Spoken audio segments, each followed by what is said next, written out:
Welcome back to the biography of Sylvia Dubois, and it was written by Dr. Larson, a white scholar, and he wrote it in a phonetic style to capture her own voice. So sometimes I'll struggle over the words, please forgive me, and I might make a few comments here and there. Continuing, Dr. Larson. Well, your mistress was always kind to you, wasn't she? That's not a good way to ask a question. You should have just been neutral. Was your mistress kind to you? Going on. So, Dubois. Kind to me? Why, she was the very devil himself.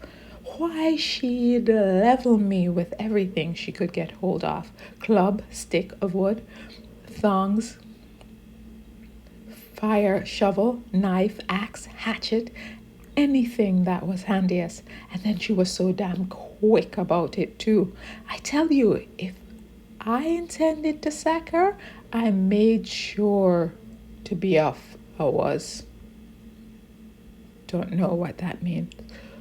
Well, did she ever hit you? Again, Dr. Larson. She told you she hit her with many kinds of weapons, but you still ask again. Yes, often. Once she knocked me till I was so stiff that I thought I was dead.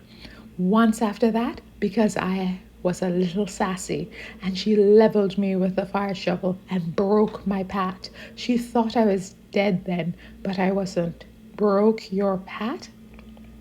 Yes, broke my skull. You can put your fingers here in the place where the break was, in the side of my head yet. She smashed it right in. She didn't do things the halves. She didn't do things halfway.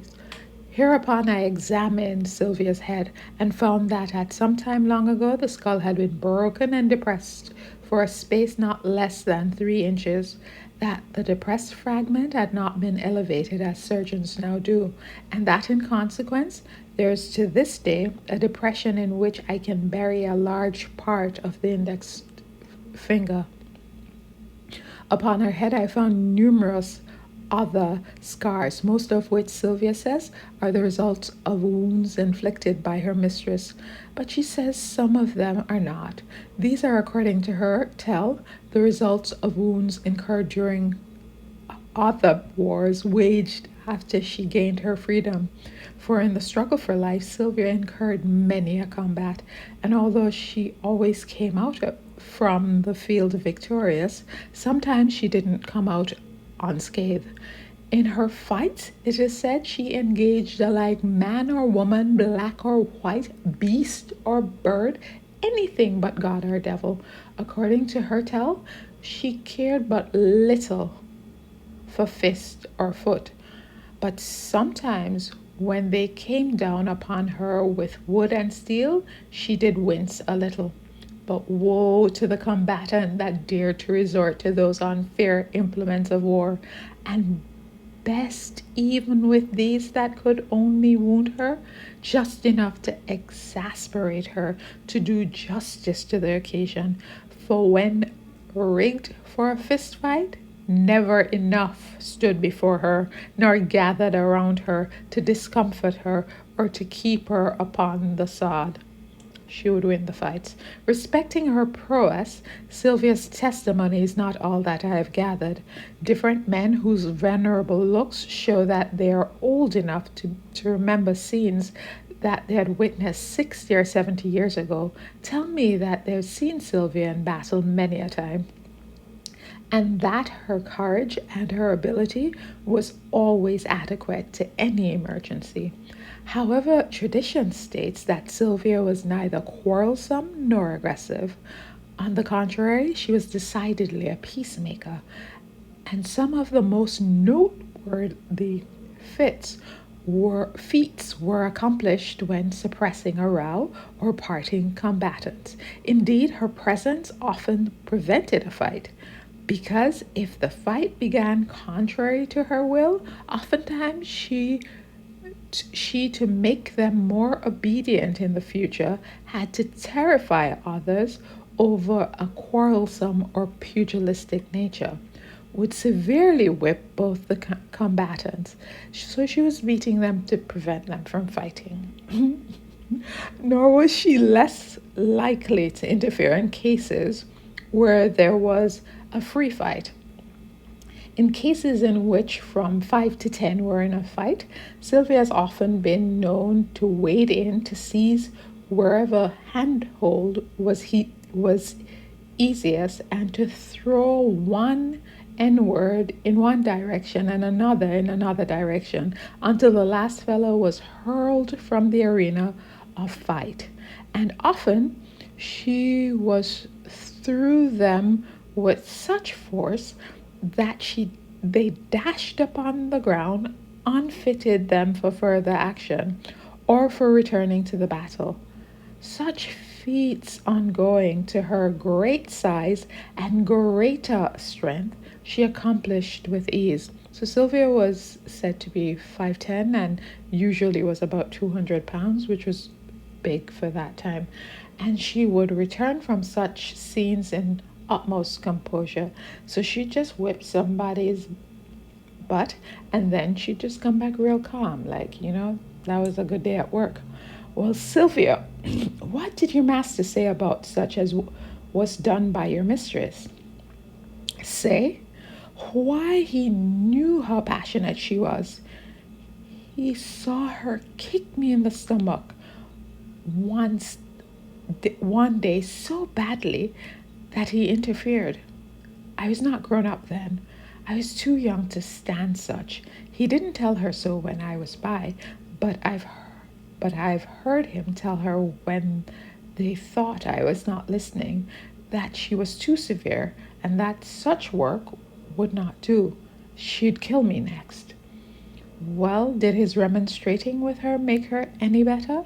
Not a bit. Made her worse. Just put the devil in her.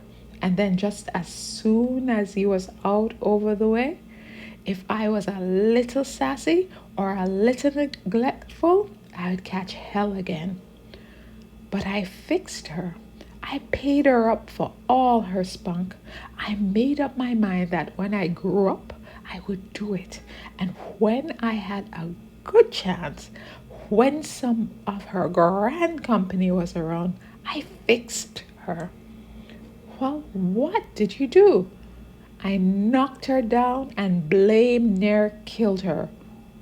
Well, where and how did that happen? It happened in the bar room. There was some grand folks stopping there, and she wanted things to look pretty stylish, and so she set me to scrubbing up the bar room. I felt a little grum and didn't do it to suit her. She scolded me about it, and I sacked her. She struck me with her hand. Thinks I, it's a good time now to dress you out, and damned if I wouldn't do it.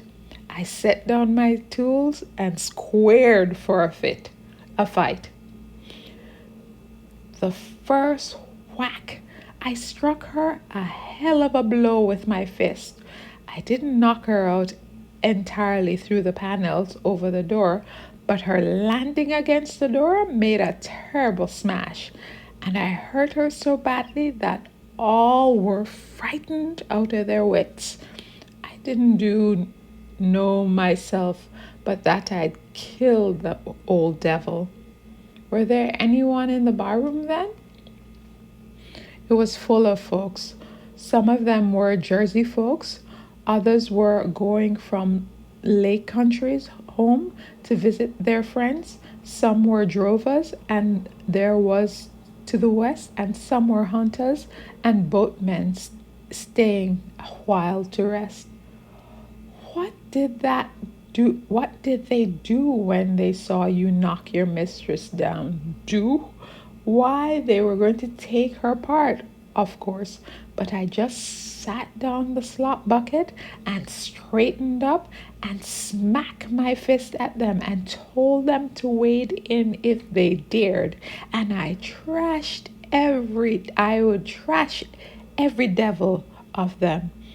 And there wasn't a damn one that dared to come. Well, what next? Then I got out pretty quick too. I knew it wouldn't do to stay there, so I went down to Shenang Point and there went to work. Where was your master during this fracas? He was gone to tend to court at Wilkes-Barre. He was a grand juryman and had to be gone a good many days. He often served as a grand juryman, and then he was always gone a week or two. Things would have gone better if he had been home. When he came home, what did he do? He sent for me to come back. Did you go back? Of course I did. I had to go. I was a slave, and if I didn't go, he would have brought me. And in a hurry, too. In those days, the master made the N-words mind, and when he spoke, I knew I must obey. Then old master, when they got mad, had no mercy on the N-word. They'd cut an N all the way up in a hurry, cut them all up in strings. Just leave little life, that's all. I'd seen them do it many a time. Well, what did your master say when he came back? He didn't scold me much. He told me as my mistress and I got along so badly, if I would take my child and go to New Jersey and stay there, he would give me free. I told him I would go. It was late at night. He wrote me a pass and gave it to me, and early the next morning, I set out for Flagtown, New Jersey. It seems you got along with your master much better than you did with your mistress. Yeah, I got along with him first rate. He was a good man, a great man too. All the grand folks liked Mistress Dubois. When the great man had their meetings, Mistress Dubois was always invited to be with them, and he always went too. He was away from home a great deal. He had a great deal of business, and he was known all over the country. I liked my master. Everybody liked him. He never whipped me unless he was sure that I deserved it. He used to let me go to frolics and balls and to have good times away from home with other black people whenever I wanted to. He was such a good man and a good master, but when he told me I must come home from a ball at a certain time, when the time came, the jig was out. I knew I must go. It wouldn't do. So I'm going to stop there. I gave you a little extra about her saying he was a good man. The only time he showed he was a good man was when he freed her. Before that, he wasn't a good man. Good men do not steal other people's labor. That's a trash man. Yes, so this is where this one ends. You see her. She whooped that lady and got her freedom. What do you think? Thanks for listening.